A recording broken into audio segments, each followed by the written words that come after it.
Assalamualaikum warahmatullahi wabarakatuh. Shalom, Om Swastiwastu, Namo Buddhaya, dan salam kebajikan. Perkenalkan, nama saya Amrana Rafunama dengan NIM 0730 025 00046. Saya di sini akan menjelaskan dan mempresentasikan tentang kristalografi itu sendiri. Dan saya di sini membuat tugas ini untuk memenuhi nilai yang di atas KKM. Tugas ini dari asisten lab. Kristalografi itu apa sih? Kristalografi itu adalah ilmu yang mempelajari bentuk luar, struktur dalam, dan sifat-sifat kristal. Bagaimana kristal terbentuk secara alami di alam, serta aturan dan cara pengelompokan kristal berdasarkan sistem kristalografinya. Nah, jadi itu kristalografi itu ilmu yang mempelajari seperti sifat-sifat kristal. Sifat-sifat kristal itu seperti belahan, kilap, perawakan, dan lain sebagainya. Nah, lalu kita ke prinsip dasar kristalogi. Nah, menurut hukum Fourier menyebutkan bahwa semakin banyak lattice, maka semakin sempurna bentuk sebuah kristal. Kelengkapan bentuk sebuah kristal untuk menjadi wujud kristal yang sempurna sangat dipengaruhi oleh kondisi suhu, tekanan, sifat alamiah, fasa cair, dan ruang tepat kristal yang tersebut terbentuk. Yang kedua ada hukum Nicolas Steno. Hukum ketetapan sudut, the law of constancy of interfacial angles, atau hukum Nicolas Steno pada tahun 1669. Dia pernah bilang sudut antara dua bidang dalam satu individu kristal akan selalu tetap walaupun bidang kristalnya bergeser karena pertumbuhan kristal. Sudut antara dua bidang dalam satu kristal sama besarnya dengan sudut yang bersamaan pada kristal yang lain untuk jenis mineral yang sama. Lalu, kristal itu apa sih? Jadi, kristal itu adalah sebuah padatan polihedral regular yang dibatasi oleh permukaan yang halus, memiliki komposisi senyawa tertentu akibat aksi gaya interatomik dari semua kimianya dan didukung dengan kondisi lingkungan sesuai. Mungkin pada awalnya hanya berupa gas atau cair, maka akan berubah menjadi padatan. Nah, intinya itu, kristal itu sebuah bentuk dari padatan polihedral itu sendiri. Nah, ini dia contoh kristal. Contoh kristal itu seperti ini. Dan eh ini namanya mineral fluorit, ulvanit, tanjanit, azurit, amaduanit, amamat, rhodochrosite. Dan ini namanya mineral. Lalu kristal itu bentuknya untuk melihat bentuk seperti isometrika, tetragonal, ortorambik, monoklinik, triklinik, heksagonal, trigonal itu seperti apa? Di fluorid itu ternyata bentuknya isometrik seperti ini. Bentuk sistem kristal itu isometrik gitu loh. Nah, kita masuk ke bab sistem kristal. Oke, sistem kristal itu adalah pengelompokan bentuk kristal berdasarkan simetri dan panjang sumbu kristalnya.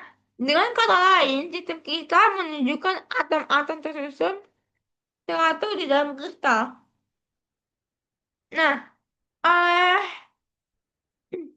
sistem kristal itu ada banyak, ada tujuh sistem kristal. Nah, oke, contohnya itu seperti ini. Lalu, seperti ini. Ini namanya sistem kristal. Ada tujuh yaitu isometrik, tetragonal, ortorambik, monoklinik, triklinik, heksagonal, trigonal.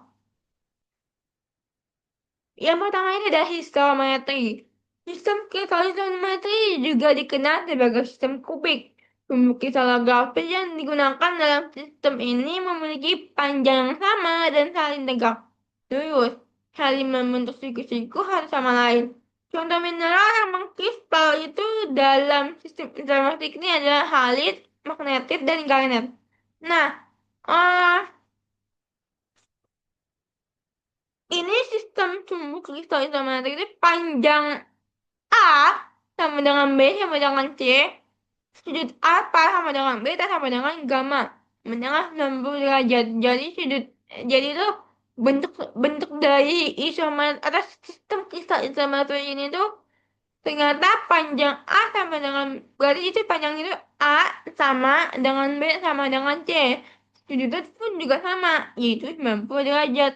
Dari segi alfa, beta, dan gamma itu sama, ternyata 90 derajat.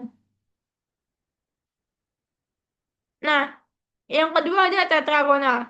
Tetragonal itu memiliki mineral dengan sistem kristal tetragonal memiliki tiga sumbu tegak lurus, dua sumbu horizontal, sama panjang dengan satu sumbu vertikal berbeda panjang. Contohnya itu seperti zirkon dan kalsitain yang umumnya berbentuk kristal pendek berbentuk prismatik. Contohnya seperti ini, bentuknya seperti ini. Lalu sistem sumbu kristal heksagonal itu panjangnya itu A sama dengan B, tapi tidak sama dengan C. Nah, kalau sudutnya itu alfa sama dengan beta sama dengan gamma sama dengan 90 derajat. Berarti si sumbu kristal tetragonal ini dia itu ternyata B tidak sama dengan C. Seperti ini ya bentuknya. Tapi dia itu sudutnya itu apa sama dengan beta sama dengan gamma itu sama dengan 90 derajat. Nah, yang ketiga ada heksagonal. Mineral dengan sistem kristal heksagonal memiliki tiga sumbu horizontal yang berpotongan pada sudut 120 derajat dan satu sumbu vertikal tegak lurus terhadap ketiganya. Contoh mineral lain itu ada apatit, berli, dan kuarsa yang biasanya membentuk prisma atau piramida heksagonal. Untuk contohnya seperti ini, seperti heksagonal itu seperti ini. Nah, sistem cubuk kita heksagonal panjangnya itu A sama dengan B, sama dengan D, tidak sama dengan C. Sudut apa sama dengan beta sama dengan 90 derajat, tapi yang gamma ini itu sama dengan 120 derajat. Nah, jadi ternyata heksagonal ini memiliki panjang A sama dengan B sama dengan D, tapi dia itu tidak sama dengan C. Nah, berarti panjang ini ada empat. Panjangnya ini ada empat, A sama dengan B sama dengan D sama dengan tidak sama dengan C. Lalu sudutnya itu A sama dengan beta sama dengan 90 derajat. Jadi dia itu tidak tidak seperti sebelumnya. Yang sebelumnya itu kan sama tuh A sama dengan B, apa sama dengan beta sama dengan gamma sama dengan 90 derajat. Sama kan? Tapi itu berbeda jadinya A sama dengan beta sama dengan 90 derajat. Namun yang gamma itu sama dengan 120 derajat. Lalu ada trigonal. Trigonal ini, sistem kristal trigonal rhombohedral mencakup mineral seperti kalsit, dolomit, turnalin, dan kuarsa rendah yang umumnya membentuk prisma segitiga atau bentuk rhombohedral. Nah, bentuknya seperti ini. Sistem sumbu kristal trigonal ini panjangnya itu A sama dengan B sama dengan D sama dengan C. Namun sudutnya itu apa sama dengan beta, gamma tidak sama dengan 90 derajat. Panjangnya seperti ini ya. Aku lewat. Lalu ada ortorambik. Mineral dari sistem kristal ortorambik memiliki tiga sumbu utama yang saling tegak lurus, yang masing-masing memiliki panjang yang berbeda satu dengan yang lainnya. Contoh mineralnya itu ada tanjanis, sulfur, topaz. Nah, sistem sumbu kristal ortorambik ini yang panjangnya itu A tidak sama dengan B, tidak sama dengan C. Namun sudut apa sama dengan beta, sama dengan gamma, sama dengan 90 derajat. Contohnya seperti ini. Contohnya itu kalau dari dosen saya itu nih, apa? Contohnya apa? Kalau sih contohnya apa? Handphone. Seperti ini. Lalu ada monoklinik. Monoklinik, sistem monoklinik ini memiliki tiga sumber berbeda panjang. Dua di antaranya itu miring, satu tegak lurus terhadap keduanya.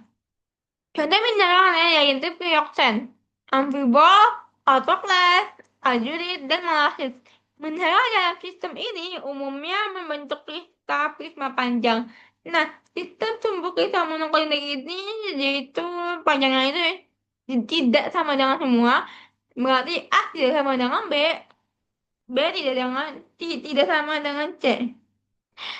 Sudut apa sama dengan gamma sama dengan 90 derajat. Namun yang beta ini tidak sama dengan 90 derajat. Seperti ini bentuknya. Jadi si monoklinik ini tuh panjangnya enggak sama semua. A tidak sama dengan B, B tidak sama dengan C. Lalu ada triklinik. Kita sistem triklinik memiliki tiga sumber berbeda panjang yang semuanya berpotongan miring. Tambah sudut tegak lurus.